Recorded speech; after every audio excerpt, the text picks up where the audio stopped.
Welcome to another episode of Chatting with Staxx. I'm your host, Bill Staxx, and today I got Christian W. Cipollini. What's up, man? Mr. Staxx, thanks for having me, man. Thank you for joining me. I really appreciate you taking the time for me, man. So, a lot of people don't, a lot of people know who you are, but a lot of my fans might not know who you are. So, you're an author. You wrote a lot of books about mob related content. I noticed that you have a don't you have a children's book too? No children's book for me yet. I have kids, but I've never ventured there yet. No. Or you have comic books? Yes. Yeah. Yeah, I guess they're not really for kids when you think about it. It's not too bad, but yeah. It's like adult content for the Yeah. I mean, preferably 17 and up, I guess. But yeah, nothing too explicit. But, it is the mob. I mean, this isn't exactly a subject for 3-year-olds, so. yeah. So I want to get into some of your story today, and if everyone that's watching, if you want to check out his book, you can go to Amazon or Barnes and Noble, and you can download his book. You want to tell them the names of your book? Yeah, Diary of a Motor City Hitman, Chester Wheeler Campbell story, Lucky Luciano, and one on Murder Thank Inc., you. and of course the Lucky comic book series. So if you want to check it out, they're all on Amazon, and I think most are all are on Barnes and Noble. Once my website's back up, I'll have autographed copies, that kind of thing. Yeah, that's awesome, man. So um where were you born and raised?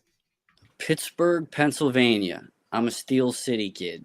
I was just in Pittsburgh not too long ago. I like the city, man. It's a pretty nice spot. Yeah, thanks. Yeah, it's pretty cool. I mean, when you live there, you bitch about stuff, from that area. But no, there's a lot of good things about Pittsburgh. Yeah, Yeah. Yeah, everybody, my whole family is Steelers fans. Go yeah. Steelers, man. Shout out That's to my brother. diehard. You find them everywhere too. I'm out in California now, and there's Pittsburgh Steeler fans here. So, Yeah. So what was it like growing up for you in Pittsburgh? um, growing up for me was, it was actually pretty normal. I guess whatever normal is, not really. I don't know. My dad. And I tell this story a lot, so anyone that doesn't know or heard it, I apologize. But my dad was a narcotics cop, and we grew up. Yeah, this is a true story.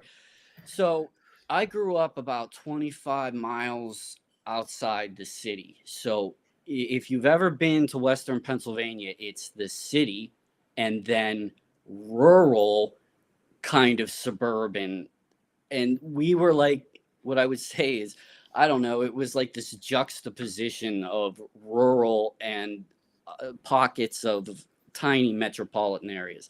So my childhood was, I don't know, I guess, again, I hate to use the word normal, but whatever. Anyway, my dad was a narcotics cop. He didn't talk about work a lot. We just thought it was kind of cool that he did these like secret missions, whatever, that kind of stuff. Um, and a lot of people think that's what got me into this. It did in a weird way, but not directly. Like, here's another story I tell, and I will say, I sucked at everything as a kid. I sucked at sports. I sucked at math. I sucked at science. I couldn't, whatever. My dad was like good at everything, and whatever. I found out young I was a good writer. Like, I didn't know what the hell you do with that, but I knew I could write way better than I spoke. Yeah. So, time goes on, not to bore everybody, but what my dad did for a living and some of the other side experiences I got, particularly in my teen years from some friends. And anyway, those things kind of start the fire that one day down the road, oh, I'm going to write about the other side of society. Yeah. You had my dad's influence, and then you had some of my friends' influence. But a lot of it was reading. I got into my late teens, and I started reading every book about I don't know, crime, biographies, economic books, and you realize organized crime is sort of like woven into our fabric. I don't know, for better or worse, but this is the Yeah. case. And it kind of drew me in more. And then I'll just say, what was it, late 80s or 90, John Gotti appears on the more national scene. And I don't know if this is bad to say, but I was kind of drawn to that. Like, wow, who is this guy? Got to find out. Voila, years later, it becomes my job is to, is more of a historian. Did So you have an idea of what you wanted to do when you got out of high school and what you had in oh mind my for a God, career? no, I was a shit show. I mean, okay, I did pretty good in school. I did. I wasn't like the greatest student. I wasn't the worst student. I did pretty good, particularly in the language areas. But I had no idea. I got out of high school. I picked a college. I went there and got kicked out like a year and a half later. And it wasn't. I don't have any grand story why. I don't know. I had no idea what I wanted to do with my life, and I just kind of screwed off. And then I felt really bad and brooded about it for a while, and then worked like real people, in a job for years. And jump ahead, I went back to college like when I was, I don't know, 28, 30, 29, somewhere around there. I went back to school at night, and I realized I love journalism. Like, it took me that long. You talk about late bloomers. It's never too late, kids. See, um, yeah. Yeah, you So, you and can change your life and do anything, man, anytime. you know it. You know this, and that's what I did. I didn't think of it as some grand scheme. It took me a while, and I found my thing. I found my thing, I guess. So, Yeah, once you get into the niche of writing, it's like it becomes. I love to write different things, man. I have different. I don't know. It's I enjoy it. But you have so to have a passion for anything. And mine was writing. I do love it, but I also learned you can't force certain things. Not to go into a rabbit hole about this, but I thought I'd be a fiction writer. You asked what, like, really, I thought I will write screenplays or magical stories. And just like poetry, if you try to force that kind of thing, yeah, it's going to be visible to the reader and yourself, if you're honest. And I didn't know until I went back to college. And, oh, wait, all the books I read, a lot of them at least, were biographical, historical. Why don't I try that? And the true crime, that was the natural element burning inside. So, I want to talk about your first book that you wrote, okay. The Diary of a Motor Diary of City Motor Hitman. City Hitman. So what what went into writing this book, and like what made you decide to go with this one out of all directions you could have went? I think, like any of us who love consuming this kind of material, that you can count on, you'd need four sets of hands to count how many books about each individual gangster or whatever there is. I happen to this true story. I started collecting original mugshots, press photos, historical ones. It was kind of like a hobby. And one day I'm on an auction site and saw this 1975 photo of, seriously, at the time, the most badass looking dude I had ever seen in a photo. And on the back of the photo, the editor had written Detroit Hitman Chester Wheeler Campbell. I bought this photo, kid you not, $9. I get the photo, and that's when I started into the old newspaper archives. Like, who the hell was this guy? Yeah. And turned out I went to a small publisher who I had some networking with, and I said, hey, I'd like to propose a book. And he kind of said, hey, if you can find a whole book worth on this guy or his friends, you got a deal. So So like the you had to hero, dig out all the information oh, yeah. about him and find out everything. Yeah, yeah, and it was hard. He was an interesting character because outside of Detroit, it's not a name that most people know. I've Um, never heard of him before. right. And it's kind of a shame in a way because as I describe him when the book came out, I said he was like the 007 of the Detroit underworld.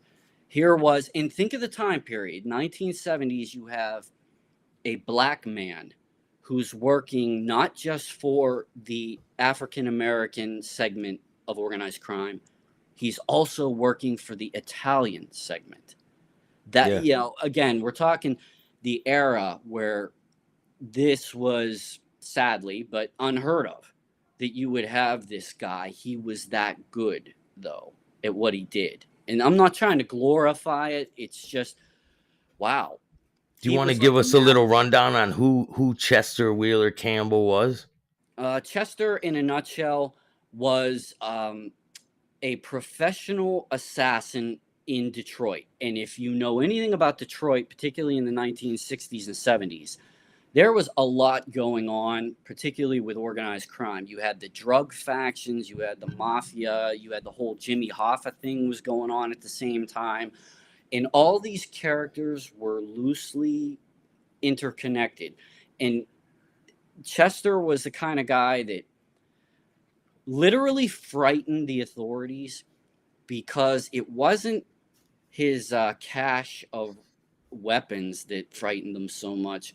This guy knew the real power is in knowledge.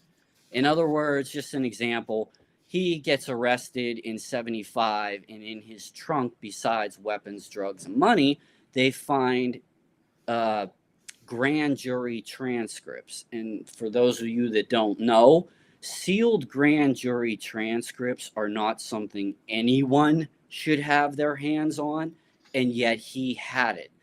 In other words, to find witnesses that needed eliminated. This guy kept records of the good guys. He kept records of the bad guys. He kept records of his friends' enemies. It scared everybody that someone had basically that much power. So yeah, some called him Doctor Death. I talked to a few old heads from the era that said, yeah, when Chester walked into a room with other guys, you knew it wasn't good. Like that guy didn't say much, but his presence alone let you know something isn't good here. Well, then, Interesting, super intelligent. A lot of people later said he should have gone to law school. Like if he had not been a hitman, he would have made an amazing lawyer. yeah, a lot of these people, man, they could have made a crazy living doing something else, like in a Mm-hmm. corporate world or sales or something. Yeah, yeah. He But he really fascinated me. And on that note, I mean, I think the book it's broad too because there was so much going on. Also, I'll just plug this now. It's not even really plugging me, but Gangsters America's Most Evil, the show, the new yeah, season just got announced. It starts in April. All I can say is you're going to meet Chester in one of the episodes, probably midway through the season. But I'm pretty excited because I filmed for it and they're fine. They did a whole episode about this guy. You're going to see he's pretty interesting dude. so what ended up happening to Chester? Oh, without giving everything away, and you notice, Bill, endings of gangster stories are usually not very romantic like they would be Yeah. in a Hollywood story. Jail, death, some retire. Chester's case was, again, I don't want to give everything away, um, unceremonious, kind of sad way to go out. It wasn't in a mob hit. He didn't retire. Medical. Let's just say it was medical, and people can see. But it kind of reflects the risks of the life he had lived before he went to prison for the final time. Again, I know it's vague. I don't want to give it all away. So after you wrote that book, what was your what was the next step to write your next book, and what book was the next one you wrote? That was Lucky Luciano, and anyone who knows me knows that one is the close. Yeah, that one's to the vest. Luciano has always, at least since I was in my early 20s, was sort of, I guess, an obsession. I don't know how else to put it.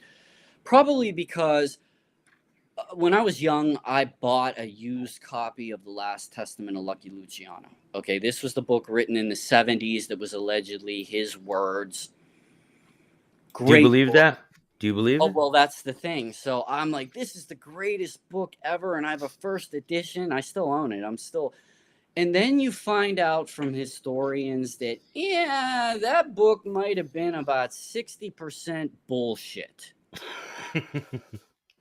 That that was the linchpin moment, the thing that drove me to try to find the needles in the haystack. Don't I have no idea why, not to sound like some nut that's obsessed, but I am. That was the guy I wanted to write a more reader friendly, even people who aren't into this, kind of cool anecdotal, like, did you know?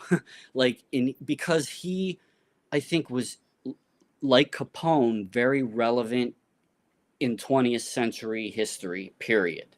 I mean, Yeah. that guy was part of the whole change of the mob landscape.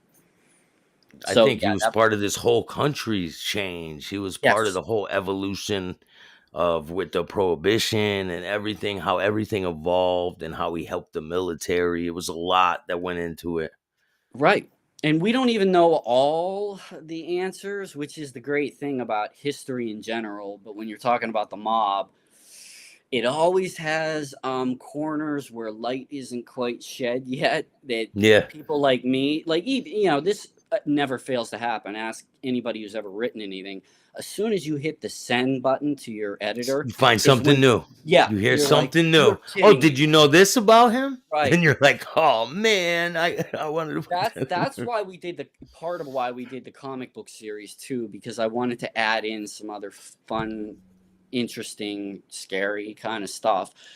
But yeah, Luciano was my next book, and that one does really well. It's kind of fun. I filled it with a lot of photos, some really rare, but it's not just about him. I think, Bill, what I want people to really understand, and you know this too, no matter who the figurehead is of the time, whether it's El Chapo, Al Capone, Lucky Luciano, John Gotti, it's never one person. There's always a poster boy or poster girl, but it's the ensemble cast. I know my colleagues get annoyed. I always use the word ensemble cast, but that's the way I look at it. Yeah, it's Because, all the people around that are keeping the yes, people alive and keeping them moving. Basically, exactly. And keeping them. some of their stories are bizarrely fascinating in and of themselves. Like I always say, I'm not bad mouthing Hollywood at all. It's just Hollywood couldn't even create some of the truth that's stranger than fiction in these stories. I think that's what makes me so passionate about it too. It's relevant to even where we are today. Look at the drug war. That's a whole other topic, but that started with the guys I wrote about in the 20s. I mean, it Yeah, didn't start in the 70s, but I think that's why. Wait, today we're still dealing with the repercussions of decisions made in the 1930s? Yes. Yeah. yeah. Yeah. So, is there anything about Lucky Luciano that you wrote about that you could tell me that people might not know about him? Um, the biggest, I guess, folklore that always still goes around is, oh, he got named Lucky because he survived being taken for a ride. Beat him up, left him for dead. He survived. Suddenly, the newspapers were, he's lucky to be alive. Yeah, no. As I found out, he actually had tattoos on his forearms, which he was very aware of hiding anytime cameras were around for whatever reason He had later in life. But tattoos. I did yeah, not yeah, know he that. had his right forearm was almost completely filled, and his left forearm had smaller ones. but they're significant. Besides the cool fact that Lucky Luciano had tattoos at the age of, he said 17. Doing the math, it was probably more around 13, 14 he got them. One of them said Lucky and had a horseshoe and heart. And in the comic book, we tried to show as best we could the artwork. The other arm, he had what in that era was called the nudie girl, a pinup girl. The Arms pinup up, girl, yeah. yeah. That one he hid like his life depended on it. If there was a camera and he was wearing a short sleeve shirt, you can look back through photos where he is so cognizant that one of these numbers. Yeah, he's aware of what's going Right. on. But he had the nickname as a teenager. So let's throw that out. He wasn't beaten by his rivals and left for dead and named Lucky by the press. The press ran with that, but it wasn't, the actual thing. And how he got the scars on his face, that was indeed from that beating, but he wasn't knifed, hung up. There's with the movie Mobsters. Remember that with Christian Slater? And Yeah. okay, that shows, his boss hung him up, and no, it was police officers looking for another gangster that Lucky was friends with, and they thought kidnapping this guy, roughing him up, he would tell them. He did not. Like he had said later in an interview in the 1950s, he told a reporter, he said, he goes, gangsters don't let you get up and walk away. It was No. cops. They beat him with rings, or they might have even had knuckle dusters. But You could see his eyes a little yeah, droopy. and the droopy eye. Here's Yeah. another thing. I'm glad you brought that up. Look, Not that I it got matters, one too. the droopy eye is something he actually was born with. Examining photos of him pre the scar, it was worse after he got scarred, but he always had a slightly droopy right eye. I mean, in the broad scheme of things, maybe that's just okay. It's a little useless factoid, but I think it's important to understand this multidimensional character that is credited with creating a mob that was more like the industrial uh, forefathers of United States at the time, who, by the way, were bigger gangsters than the gangsters were. The industrialists were. He was able to take the rivals and get them out of the way, and then take all the other people and put them together and have them work together to build this big conglomerate that they had. You think in a world before social media, how in the world did these guys get a national network, from Capone in Chicago to the Kansas City guys to the Purple Gang in Detroit? Everyone seemed to know at that time What was to do, going down. yeah, they knew what to do, I think how things were working. It was pretty They didn't have Snapchat. Yeah, they didn't have WhatsApp. They were doing this literally by old time telephone and messages, and taking a train to cities to tell each other. invest in yourself clothing. What's up, man? Shout out to him. We got a show coming up soon with Larry Mazza, Bobby Luisi, Paul Nice. Tanzo. Yeah, a lot of people. It's going to be a really good show. April 8th, that show is. Gypsy Cobra, what's up, man? Scotty Boy, what's up? I'm just running through the comments real quick. What's up, guys? Stone Sailor, what's up, man? Yeah, that one eye. Yeah, take a look at that eye, right? Yeah, man. I got mine after the bar one night. It happens. Well, yeah, like Lucky's got worse. I mean, once they did that side of his face, it was really pronounced. Oh, interesting thing, too. A lot of people probably don't know.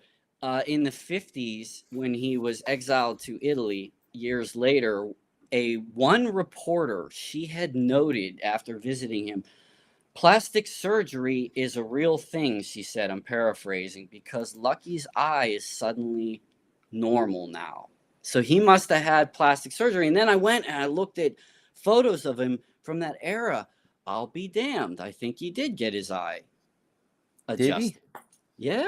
Oh, he got the little droop Yeah, lifted. fit like yeah, and it fit, I mean, again, it's neat little factoids about a dude in that era that I don't know if it's important or not. I think it's interesting, but This is one of his mug shots, I believe. yes, Right? 1936. Yeah. So those are the scars. I could see the scars on his face too. Oh yeah, Yeah, you oh could yeah, see him. yeah, And then pretty this is pronounced in that he was photo. in Italy in this picture, right? Yes, this would have been late 1950s, mid to late. I believe this was when he was trying to sell medical equipment. So I want to So, say post 55. so what I hear is that the government was ready to arrest him as he was at the airport in Italy. They were about to arrest him for the trafficking of heroin, Yeah, and he had a yeah. heart attack as they were coming in to get him. They had already questioned him the day before, maybe day of. He was already exhausted. The thing about that, Luciano wasn't even on the radar really outside of metropolitan New York until 1936. The FBI didn't even start a file on him until 1936. But when he was exiled in 46 for whatever alleged help he gave for the war effort, he gets to Italy, and by that time, Harry Anslinger, the drug czar, decided to make Luciano the heroin kingpin drug lord of the world.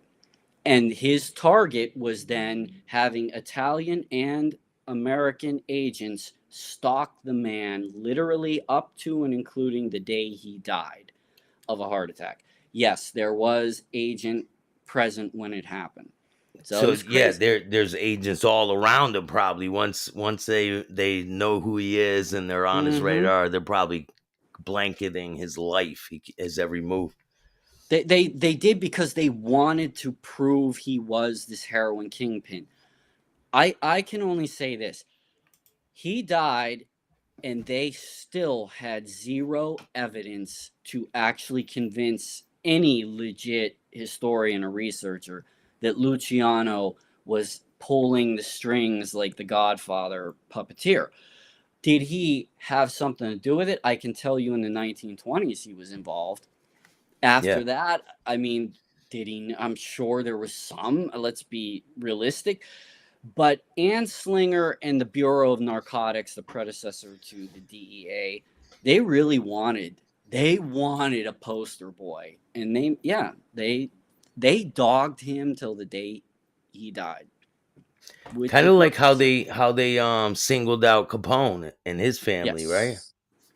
And Well, once you get set on somebody, and don't get me wrong, we're not saying they're good, you know, upstanding citizens, but the government, it's kind of like, hey, they get their sights set, and that's what they did with Capone. They found a way to get him taxes.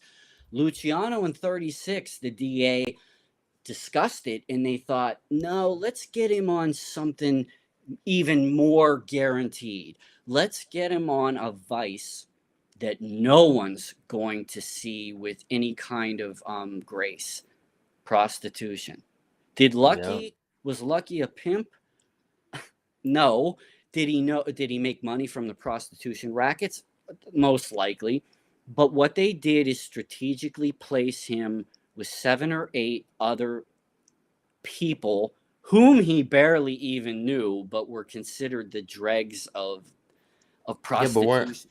didn't he have a bunch of brothels back in the day, and he was Here's basically the thing running the brothels and having the about women. Capone: had a lot of brothels. That's like known. Luciano made money from them, but was never. I mean, logistically, historically, very hard to directly connect him to the brothels. One of his co-defendants was even an individual he had ever really met in his entire life. The DA went after the prostitutes and were like, "You're going to say who the boss is, right?" Oh, you know, that guy, Lucky Luciano, that's how they did it. And they knew placing him with people who were looked down upon already Yeah. would make it worse. They wanted to put him in jail, is the story. I'm not, look, you want to put him in jail for all the stuff he did. That's one thing.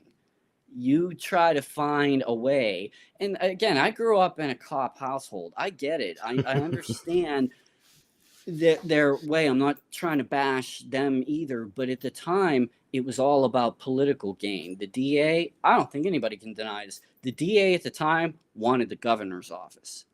He Yeah. was, yeah, I mean, he did. He wanted president, but he made it Yeah, as and hard then as if they get these busts and all that, it raises their status up, right?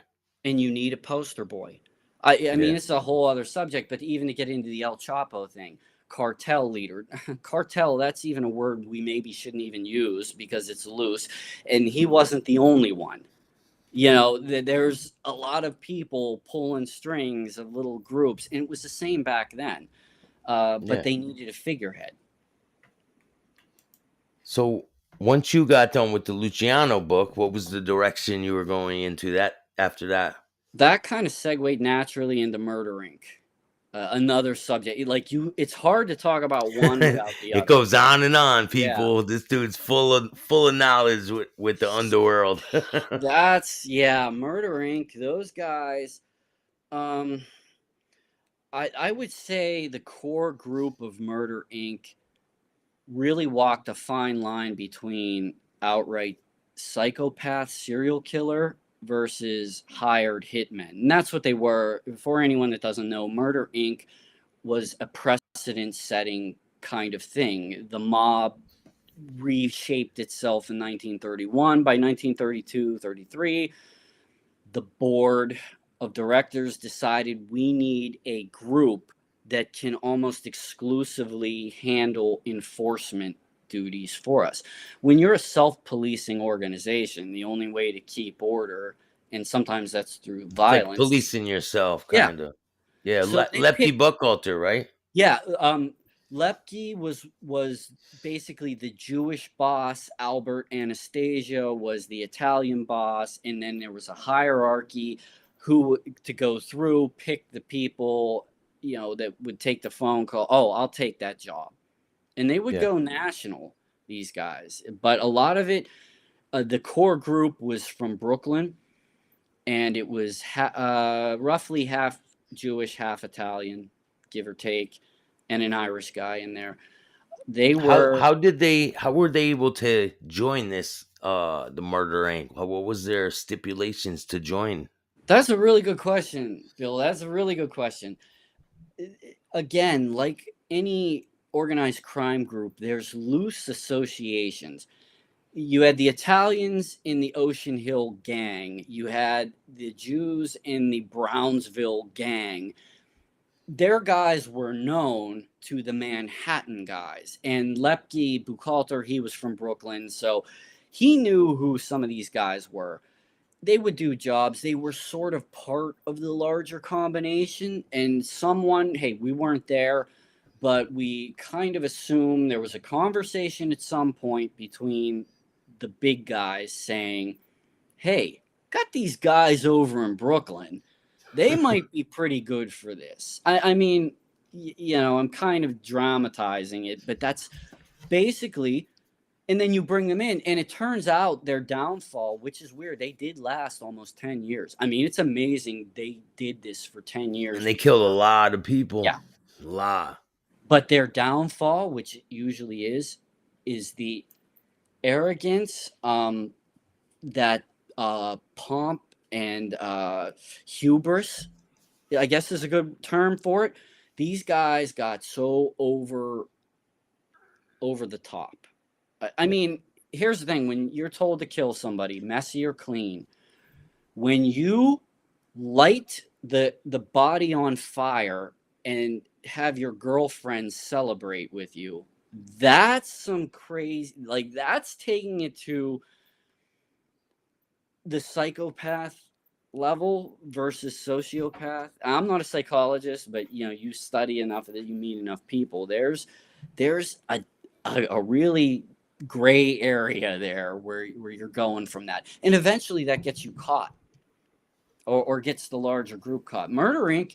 That one, that book, there's already books about Murder Inc. I did that one anecdotal as well. Like, here's some crazy truth is stranger than fiction tales about these guys that actually lived, and they were There's in. It's possible they were in Pittsburgh, PA at one point. yeah. They were in Chicago, California, Florida. They would go wherever the job was.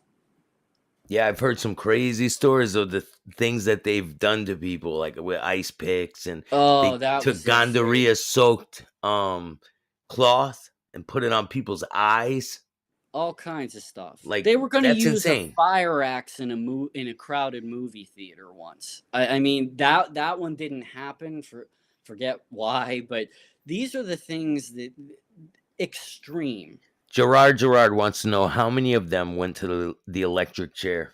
That's a great question, man. Thank you for asking that. That is probably a show in and of itself. The prosecutors decided they were going to try these people in groups and try to literally fry as many of them as they could in Sing Sing's electric chair. It's good, Um, man. there was let me count. I'm sorry, I got to think.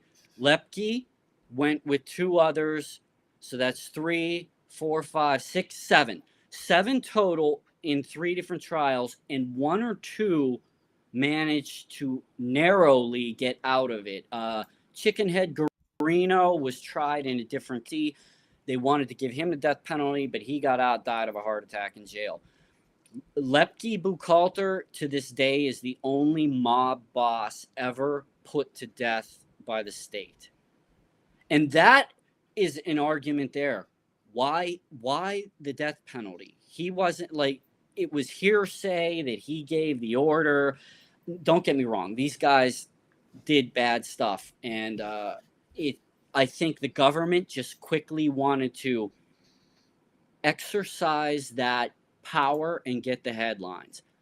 And I say that because Burton Turkis, who was the assistant DA doing most of the prosecutions in New York, he went on to quickly write his own book and do a speaking tour. And look, not that I wouldn't do the same thing, but it's kind of, was this really about justice, or was this about, I'm going to be in every headline from 1940 to 1944 because I had everybody electrocuted? So Yeah. whether you agree with the death penalty or not has almost nothing to do with it. It's like, wait, what about justice here? You're just saying, okay, you guys did it, go to the chair. So seven for that, seven went to the chair. There's Mendy Weiss and um, uh, the other Capone. He's not related to Al. They both went to the chair. Yeah, they went. They went to the electric chair with Lepke Buchalter. There's Lepke. So he was a top guy in one of the mob families when he Yes. was sent to the electric chair. How Yeah, come did the they way we figure it worked is you had the development of the mafia's five families, and in the broader scope, you had the mob commission. Mob being Jewish, Italian, to a lesser extent Irish. All those top guys sat at a board. There was the five family heads and that structure, but there was also, for a period, a lot of Jewish guys: Meyer Lansky, Benny Siegel, Louis Buchalter, a few others that were on this board. what pick who's it who are these people in this picture? Ah, that's a great photo. 1931. This was okay. So what you're looking at from not the two guys in the back; those are cops. From Uh, left to right, Harry Pittsburgh, Phil Strauss. Um, uh, that the other one is Goldstein, then Abe Relis, who became actually the state's witness, and standing up with that evil look, that is Harry Happy Mayone.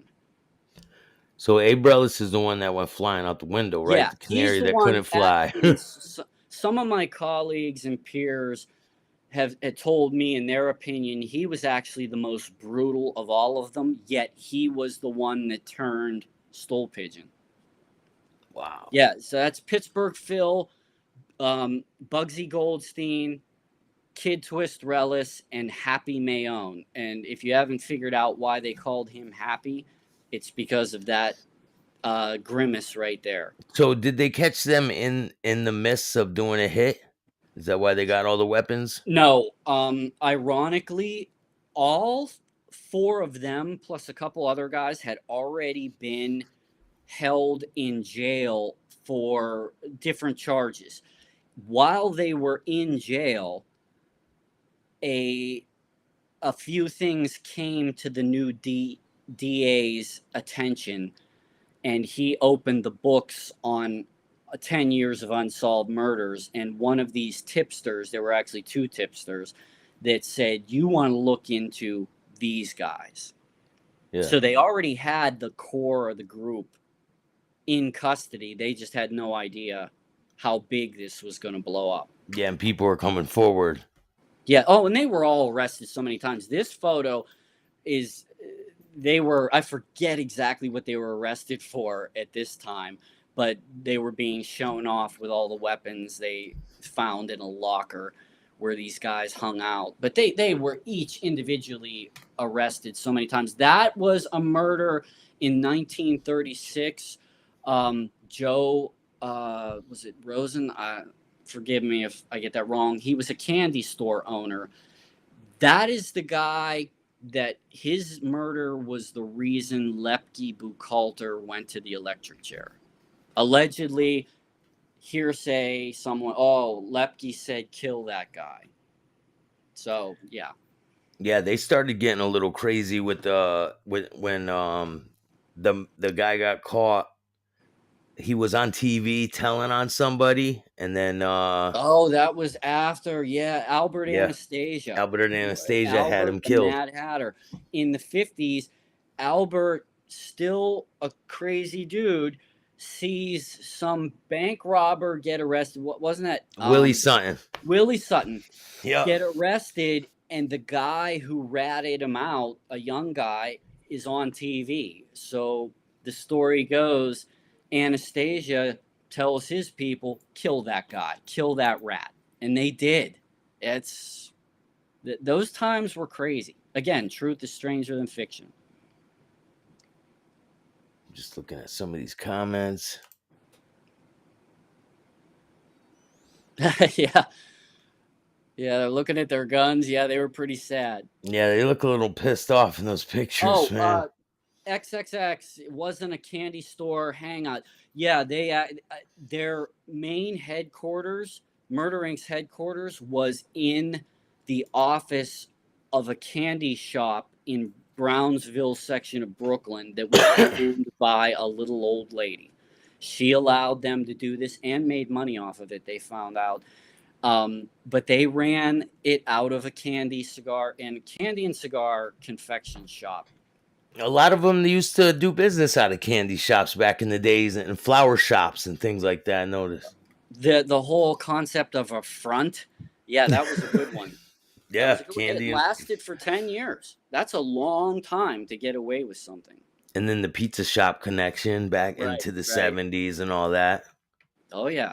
Looking at them guns and the bullets. The way they're looking at them guns and the bullets on the table, it looked like they wanted to grab them. Like they're like, oh man, look at his face. He looks like he wants to grab him. Abe Brellis, Oh, doesn't he? you can tell he's looking at him, and Mayone's looking like, I want to kill everyone. Yeah. Goldstein looks upset. Strauss looks like he's just on another planet. Doesn't look like fun, man. I've been down that road before, and it's not Yeah, fun. I'm sure. Yeah, I can't. Yeah, I can only imagine it would suck anyway. But those guys, wow. Yeah, they were not. They were not upstanding citizens, but fascinating stories. So some of them, I have the story of old Sparky right here with all the people who went in the chair. I think there is 7 of the pictures here, so it tells you how many people died in this electric chair, how many of the mob guys died. So I'll just pull this picture up. Harry Strauss, Yep. Martin Goldstein, Louis Capone, Frank. I don't know how to say that name. Abendando, Frank the Dasher. Yeah. These are all the guys, right? Yep. That's it. Those are It's the in Old ones. By Sparky, Houston, Sing Sing prison. New York that's it. mass execution of the four men on July 7th, 1891. So they killed all four men at one time in that Here's year, here's like a one after factoid. another. Yep. And here's a little factoid about that. As I was researching for the book, I did not know this. What they would do is they would execute in sets of two or three, and they would try to pick the. They would do it in an order where they would pick the weakest one to go first. Like, for example, Bugsy Goldstein went to the chair before Pittsburgh Phil because he was the most visibly upset and shaken. I didn't even know that this was a real thing until I read about that in that So the specific people case. who are upset and shaking, they want to put them to death first because Yep. they're going to cause a problem, if anything, right? Yep. Take in how the paper, and don't forget that this was an era too where there was no, they didn't use nice ways of saying anything. It was pretty blunt. The weaker of the two got taken to the chair first. And another thing you'd never see today, even the last, I don't know how many decades, that they so swiftly wanted to do away with these people that they literally took them in pairs, and for Buchalter that was a trio. Like, execute this one at 11:59 or whatever it was. 10 minutes later, you execute the next one. Yeah, And and you just go right at one yeah, after another. So you're yeah, it just wasn't. waiting your turn, and this guy in front of you is about to die, and you got to wait your turn. That's insane, man, Yeah, to yeah, think that's how about. they did it. For at least in that case. Uh, and again, it doesn't matter which side of the fence you're on with the whole subject of death penalty. To me, it's wow, like that really. They just, here you go, like, okay, that's That's got to really mentally mess you up to see the person in front of you going. yeah, yeah. I mean, Uh, who knows what happens with your mental state after that's all Um, done, but exactly. And I think, again, whole other subject, but just the justice part of it is that I mean, it even makes me sit there and go, is that justice? I mean, I want to see bad, evil people get yeah, but whatever. they were putting cement shoes on people, throwing them Yeah, into the water alive. Like they were pretty nasty people, man. you make a very legit argument. You do. It's just in the bigger justice system, it does. It makes you start to wrestle with, like, oh, should they? Oh, but maybe they deserved it. But would I want that to happen to me? I'm like, I don't know. Yeah, that's a tough one. I'm not saying it's right. It's just the form of justice then seems so. Do these guys even have it? Not that they were innocent by any means, but did they even have remotely a fair trial? That's Who what. knows? They could have. Some of them could have been innocent, and they've been sent to death. You never know. It could have been. Right. Yeah, we weren't there. Granted, I will say this: I'll err on the side of, oh, they did pick the baddest of them to do it to, but it's Yeah. kind of screwed up when you see some of the worst is the stool pigeons, and that's the evidence. Like, look, I get it. You bring in a witness, an informant, but when that's one of the worst of the group, which, by the way, who, for those who don't know, Abe Relis was supposed to testify in 1944 and against Lepke, but he ended up going out a six-story window. No one knows how, but he ended up going to his death before he could testify. So I'll show a picture of him. I'll show a picture of his little flight he took. yeah, yeah. His The flight path. canary that sang but couldn't fly. That was a book, actually. Yeah. I got a picture right here. Well, I showed a picture of him already, but here's a picture of the building. He got pushed out the window. Yep. And because he was about to be what, kind of like a witness protection program. They were holding him in this hotel, and he went flying out the window the day before trial. Yeah. There were several witnesses to Murder Inc. in that hotel, and supposedly a lot of guards. Somehow he still ended up out the window. Nobody knows for sure the story. One of the theories is Frank Costello, the money man in the mob, made sure that guy didn't come out of that hotel alive. Here I got Abe Rellis's um tombstone right here.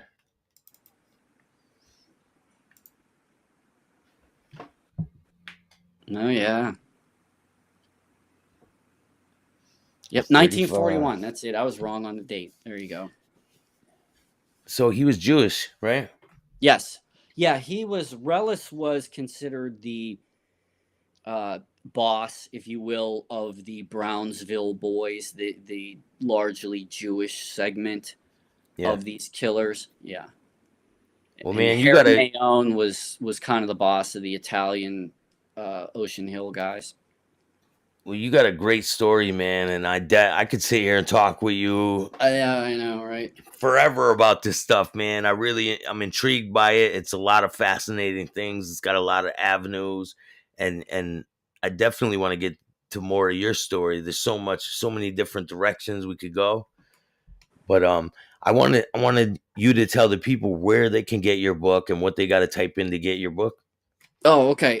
So again, my website's being rebuilt. So sorry, it's not up yet. Ganglandlegends.com. Hopefully soon. But Well, I if you want have to that. follow That's in me, the description. If when you do get it up, the link for that is in the description of this video. Bill's already got it covered. My tag is at Gangland Legend on all social media. And if you want to buy the books right now, Amazon, just search the Cipollini, the crazy last name, and the comic books. All my books should be there. And hopefully, I just say last thing. Hopefully, my next book that I've been working on for 4 years is going to come to fruition soon. So if any of you have ever heard of El Mano Negra, the California Central Valley Sicario.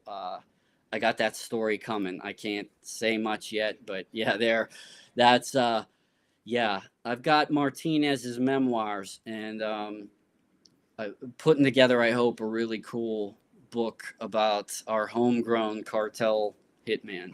So It's awesome, man. I can't wait to read it, man. You got a lot of thank good you. stuff, and Yeah, and I thanks think for people. everybody who checked in, man. Thank you. Some great questions too. Sorry I didn't get to all of them. Hey, it's all right, man. Hey, Gerard, thank you so much for that $5, man. I really appreciate that. But I want to have you on again, and we could get into more of your story and more of some of this mob background, and could get into all of that. But I Anytime, I definitely, appreciate it. No, thank you, Bill, and thank you, everybody. Yeah, please, thank you. You guys are great. Hit me up. I say hello. Yeah, let me know what you guys think. yeah, I'll put his Facebook in the description of this video if you guys want to check him out and check out his books, man. I hope you guys are all having a great day, and make sure you hit the like, subscribe, and notification bell so you can get my videos every time they drop. And if you haven't, go check out the merch line that I got. It's in the description of this video. I got new shirts there, and they're pretty cheap. So